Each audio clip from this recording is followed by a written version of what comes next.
শহীদের রক্ত শহীদুদা স্বাগতম।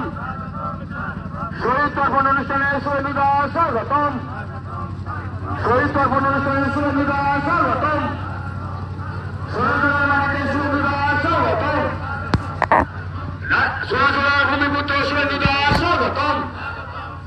এই শহীদুদার মাটিতে শহীদুদা স্বাগতম।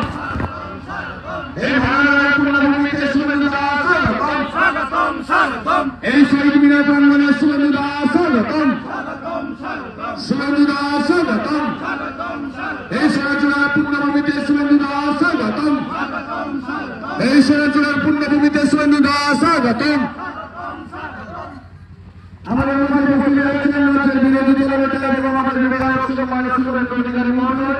উনি শহীদ তর্পণের জন্য শহীদদের শ্রদ্ধা জানানোর জন্য উপস্থিত হয়েছেন শহীদ মিনার মধ্যে। উনি জীবনী পুষ্প এবং মোমবাতি জ্বালিয়ে শহীদদের শ্রদ্ধা জানাবেন। আমাদের সমস্ত মহোদয়দের নেতৃত্বদেরকে আমরা শহীদ মিনার প্রাঙ্গণে আসার জন্য অনুরোধ করছি।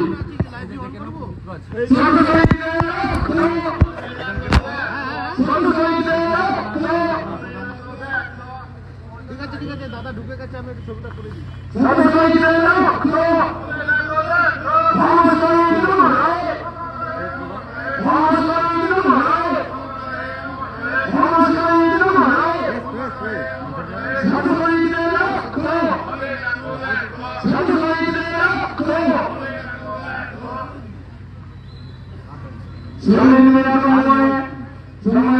অধিকারী মহোদয় এবং শহীদ পরিবার সদস্য থেকে শুরু করে নেতৃত্বকে শ্রদ্ধা জানাচ্ছেন।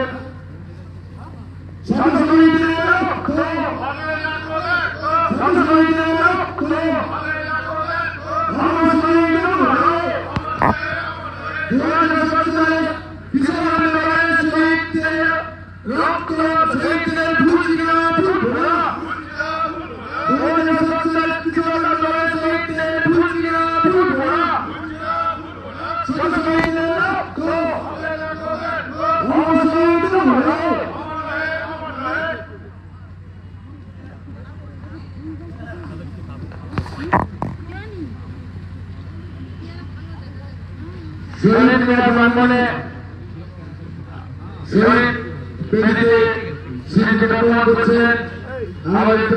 যারা শহীদ হয়েছে তাদের দেহ তুলেছিলাম। ইতিহাস জানে না, এখন নতুন লোকজন কিছু তো আমদানি হয়েছে। এখান থেকে কিছুটা দূরে ভাঙাবাড়া ব্রিজের কাছেও আবার তৃণমূলের তরফ থেকে না, সে তো করতেই পারে, সবাই করুক না। এই শহীদ মিনারে দেখুন ভিতরে পতাকা নেই, বাইরে আমাকে যারা রিসিভ করলাম বলে পতাকা বাইরে, এই তো সবার এখানে ট্রাস্ট বানিয়ে দেওয়া হয়েছে।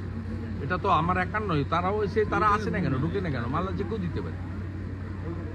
এবং সেই সময় সমস্ত বিরোধী দলের ভূমিকা ছিল, এসইউসিআইয়ের ভূমিকা ছিল, প্রভাসবাবুদের বিরাট ভূমিকা ছিল, লালকৃষ্ণ আদবানির ভূমিকা ছিল। লালকৃষ্ণ আদবানি প্রথম তো খেজুরির অবরোধ তুলেছেন, তা আপনি অস্বীকার করবেন কেন? আমি তো বলছিলাম মমতা ব্যানার্জিকে আমরা যখন ডাকতাম আসতেন, বাকিটা আমরা করতাম, আবার চলে যেতেন। আবার আমি এখানে আসতাম, যে দায়িত্বটা এখানে দিয়ে যেতাম নিশিদাকে, বা ওখানে আপনার ওই ওপারের অঞ্চলে যারা ছিল স্বদেশ অধিকারী, অশোক করণ বা অন্য যারা ছিল, কেউ কেউ তৃণমূলেও আছেন, তা আমরা সেইভাবেই করতাম। সবাই মিলে আন্দোলন হয়েছে। সিপিআইএম ছাড়া সমস্ত দল প্রায় ঐক্যবদ্ধ ছিল, এবং এখানে প্রত্যেকেরই কিছু না কিছু অবদান আছে। মহেশ্বেতা দেবী টাকা না দিলে আমরা তো জামিন করাতে পারতাম না। মহেশ্বেতা দেবী তার ম্যাক্সেসেই পুরস্কার সার্কেট টাকা, তার 30 লক্ষ টাকা দিয়েছে আমাদের অ্যাকাউন্টে, তার টাকায় জামিন পেয়েছে সবাই, হাজার হাজার আসামি ছিল। তো আপনি অবদানটা অস্বীকার করবেন কেন? আমরা তো বলছি সেই সময় আন্দোলনে লালকৃষ্ণ আদবানির ভূমিকা ছিল, সুষমা স্বরাজের ভূমিকা ছিল, রাজনাথ সিংয়ের ভূমিকা ছিল, আদবানি যে অপোজিশন লিডার 62 দিন পার্লামেন্ট বন্ধ রেখেছিল, বিরোধী নেত্রী মমতা ব্যানার্জি এসেছেন এখানে যতবার টাকা হয়েছে, এসইউসিআইয়ের প্রভাসবাবু এসেছেন এখানে, এমনকি ফরওয়ার্ড ব্লক বামফ্রন্টের শরিক ছিল, অশোক ঘোষ এসে মিটিং করে এখানে প্রতিবাদ করে গেছে। আচ্ছা, আমরা ইতিহাসটাকে বিকৃত করতে চাই না, আপনারা বিকৃত করছেন কেন? এই একটা চোর তারাচাঁদ পাড়ে জাহাজের মতো বাড়ি করেছে, সে একটু আগে এসে আমাকে আক্রমণ করছে। আমাকে আক্রমণ করবেন কেন? আক্রমণ করার জায়গা না। আমি সত্যি কথা বলেছি, মমতা ব্যানার্জি নন্দীগ্রামের জন্য মুখ্যমন্ত্রী হয়েছে। অনেকগুলো কারণ থাকতে পারে, কিন্তু বড় কারণ হচ্ছে নন্দীগ্রাম। কারণ সিঙ্গুরের আন্দোলনে সাধারণ মানুষের সমর্থন ছিল না, তাদের কারখানাকে ভেঙে উড়িয়ে দিয়েছে। এখানেও যদি কারখানা সঠিকভাবে জেলিংহামের জায়গায় অন্য জায়গায় করতেন, অসুবিধা ছিল না। 29টা গ্রাম যার নেওয়ার কথা না লক্ষণ সেন, তিনি নিয়ে নিয়েছেন ওই দীনবন্ধুপুর লকগেট থেকে সাহেবনগর 7 খণ্ড পর্যন্ত। এই জায়গায় 29টা গ্রাম সেই ব্রিটিশের মতো সুতানুটি, গোবিন্দপুর, কলকাতা পুরো গ্রাম যদি নিয়ে নিতে চান, মানুষ সমর্থন করবে কেন? কত বছর বিষয়টা তো সেই জায়গায়, এবং সেই জায়গায় দাঁড়িয়ে আমরা মনে করি যে নন্দীগ্রামে যারা আত্মত্যাগ করেছেন অস্বতা বিরোধী সংগ্রাম, তারা প্রপার অনার পায়নি। আমাদের ব্যক্তিগত প্রচেষ্টা, আমাদের নন্দীগ্রামের যারা ইলেক্টেড ছিলেন পঞ্চায়েত 8-এ, সবার কাছ থেকে চাঁদাপত্র জোগাড় করে আমরা শহীদ মিনারটা বানিয়েছি। সরকার বলেছিল এখানে যে স্মারক বানাবে, করেনি। সরকার বলেছিল গোকুলনগর অঞ্চলে রেসিডেন্সিয়াল মডেল স্কুল দেবে শহীদদের স্মরণে 1 থেকে 12 গোকুলনগর অঞ্চলে, করেনি। নন্দীগ্রাম প্রপারে একটা ভাস্কর্য তৈরি হবে শহীদ স্মরণে, সরকার সেটা বানায়নি। এমনকি 4 জন আমার সঙ্গে ছিল বলে 4 লক্ষ টাকা করে যে ক্ষতিপূরণ, সরকারি ক্ষতিপূরণ চেক, তাদেরকে দেওয়া হয়নি। আমাকে 8 মাস 1 বছর ধরে তারা চায়নি, আমাকে দিতে হয়েছে পাট পাট করে। এমনকি নিখোঁজ যারা হয়েছিল আমাদের অবসরপ্রাপ্ত আর্মি আদিত্য বেরা থেকে, সত্যেন গোল থেকে, বাবু দাস থেকে, অসংখ্য 11 জন প্রায় নিখোঁজ ছিল। সুব্রত প্রামাণিক নিখোঁজ ছিল, এইভাবে লালুগিরি নিখোঁজ ছিল। আমাদের এদের যে ডেথ সার্টিফিকেট, ভারতবর্ষের আইন অনুযায়ী 7 বছর পরে ডেথ ডিক্লেয়ার করা হয়, এদেরকে ডেথ সার্টিফিকেট দেওয়া হয়নি। এদেরকে হাইকোর্ট করতে হয়েছে। কেন করতে হবে? এই প্রশ্নগুলো তো তুলবো, আমরা তুলছি। তাই আজকের দিনে আমরা শহীদদের স্মরণ করছি এবং একাত্ম থাকার আবেদন করছি যে সব জায়গায়। আর আগে হারমাদদের অত্যাচার আমরা সহ্য করেছি, এখন জিহাদিদের অত্যাচার সহ্য করছি। হনুমান পূজা করতে গেলে মারবে, অমুক করতে গেলে মারবে, ভোট হবে মুসলিম এলাকায় কাঞ্চননগরে, এত স্কুল নেই, এত কলেজ নেই, একদম ওইখানে সেখানে বোম পড়বে। এই কালচারটা ভালো না। আর যে দুটো 1 মাসের মধ্যে যে দুটো ঘটনা ঘটেছে, আমি মনে করি অরাজনৈতিক ঘটনা। আমি আগেও বলেছি যে কোনো খুনকে সমর্থন করি না, সে যে দলের হোক, যে ধর্মের হোক, যে সম্প্রদায়ের হোক, এবং তার সঙ্গে যারা যুক্ত তাদেরকে গ্রেপ্তার করুক। এবং আমি তো কানে শুনেই বলে দিয়েছিলাম, বিষ্ণুপদ মণ্ডল যিনি মারা গেছেন, খুন হয়েছেন, তার পারিবারিক বিরোধে গেছে তার মামার ছেলে। আমি শুনেছি, আমি তো আর চোখে দেখিনি যে উত্তম মণ্ডল এই ঘটনা ঘটিয়েছে। আমি পরে শুনেছি উত্তমের পরিবার বিজেপিকে ভোট দেয়, দিলেও খুনি আমরা কখনো সমর্থন করি না। পরবর্তীকালেও যেটা বৃন্দাবন চকে ঘটেছে, আমি মনে করি এর পিছনেও যে আছে নিরপেক্ষ। কিন্তু ভোটার তালিকা ধরে সেই বাম আমলের মতো আসামি করা, এই প্র্যাকটিস ঠিক না। এই প্র্যাকটিসটা কেন ফিরিয়ে আনা হবে নন্দীগ্রাম? আমার প্রতিবাদটা এই জায়গায়, যে ভোটার লিস্ট ধরে কোথায় নগেন পাত্র, কেন্দামারি বাড়ি হলদিয়ার কাছে, তার বাড়ি থেকে বৃন্দাবন চকের দূরত্ব 25 কিলোমিটার।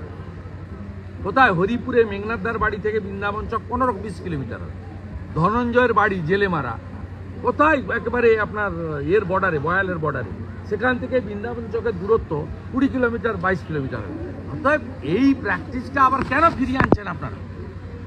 তাহলে তো গাছ থেকে পড়বে, বাজ পড়ে মরবে, ছাদ থেকে পড়বে, হতেই পারে অ্যাক্সিডেন্ট। মৃত্যু কামনা করছি না, আটকাতেও তো আপনি পারবেন না। এটা সিপিএম করেছিল, হরে কৃষ্ণ চিত্তি সাপ কেটে মারা গেছে, তাকে বুদ্ধবাবু ক্ষতিপূরণ দিচ্ছে স্টেট ব্যাংকের মাঠে, বলছে হরে কৃষ্ণ চিত্তি, তাকে ভূমি উচ্ছেদ প্রতিরোধ কমিটি মেরে দিয়েছে। তার মার্ডার কেস হয়েছিল, পরে প্রমাণ করতে পারেনি, সাপ কেটে মারা গেছে, তাকে নিয়ে এসছে, বলে বডি দরকার দিয়ে দাও। এই জিনিস কেন ফিরিয়ে আনছেন লোককে? ভদ্রলোকরা কেন বাড়িতে থাকবে না? রাজনীতি হোক না, আলাদা আলাদা রাজনীতি হবে, লড়াই হবে, কেউ জিতবে কেউ হারবে, কি আছে? এই প্র্যাকটিস বন্ধ হওয়া দরকার আছে। আমি এটাই সকলের কাছে আবেদন করব, এবং এরা শুনবে না, শোনার পাত্র নয়।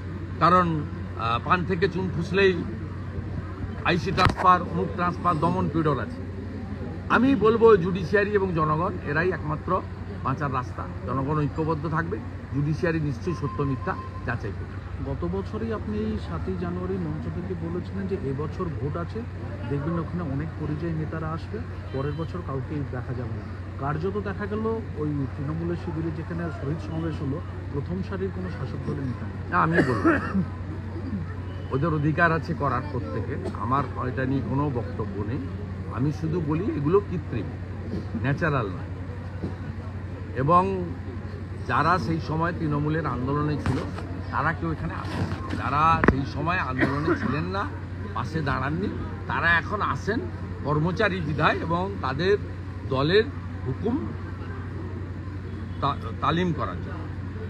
রাজ্য জুড়ে ফের একটা বাঘের আতঙ্ক বেরিয়েছে। মুখ্যমন্ত্রী বলছেন যে উড়িষ্যা গভর্নমেন্ট উড়িষ্যা থেকে বাঘ ছেড়ে দিচ্ছে, সেই বাঘ এসে আতঙ্ক ছড়াচ্ছে এই বাংলাতে। প্রথম কথা বলি, বাঘ কখনো ছেড়ে দেওয়া যায় না।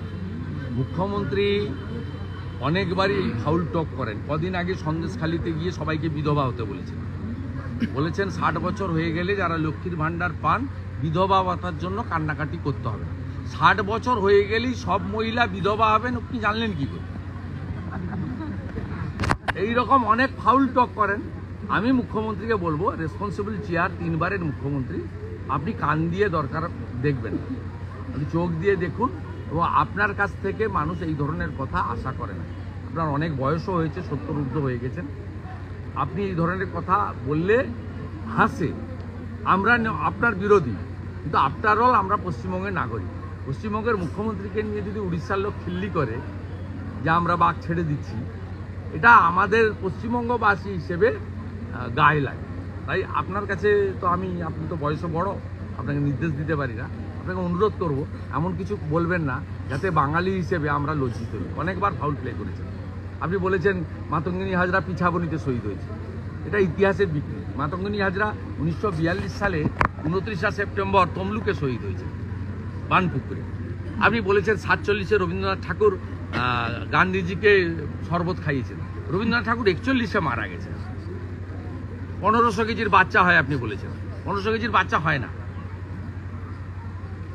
1500 কেজি বাচ্চা হয় না।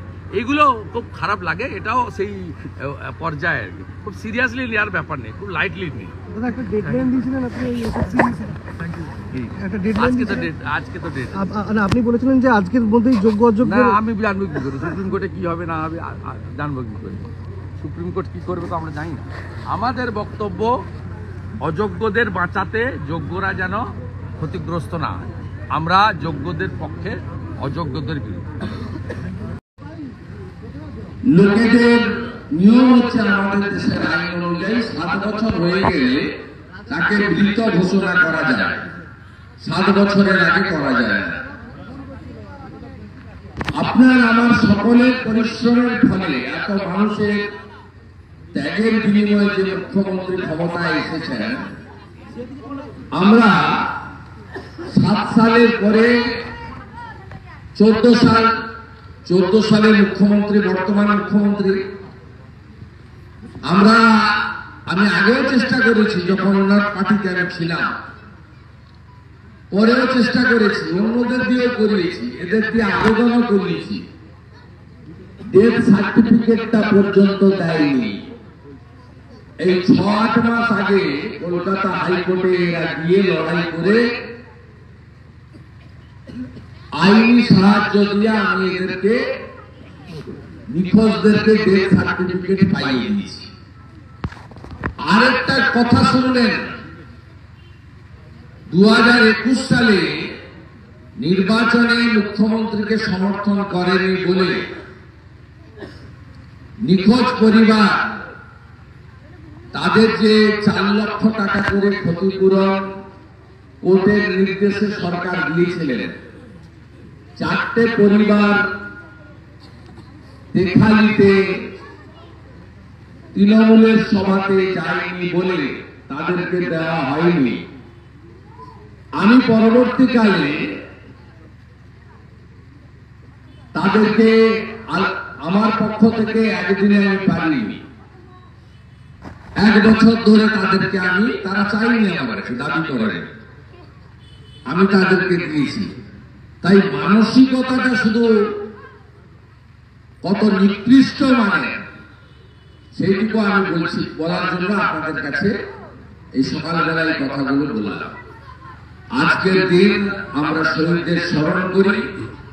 আমাদের নন্দীগ্রামে 3টি দিন আছে, রক্তাক্ত দিন, শোকার্ত দিন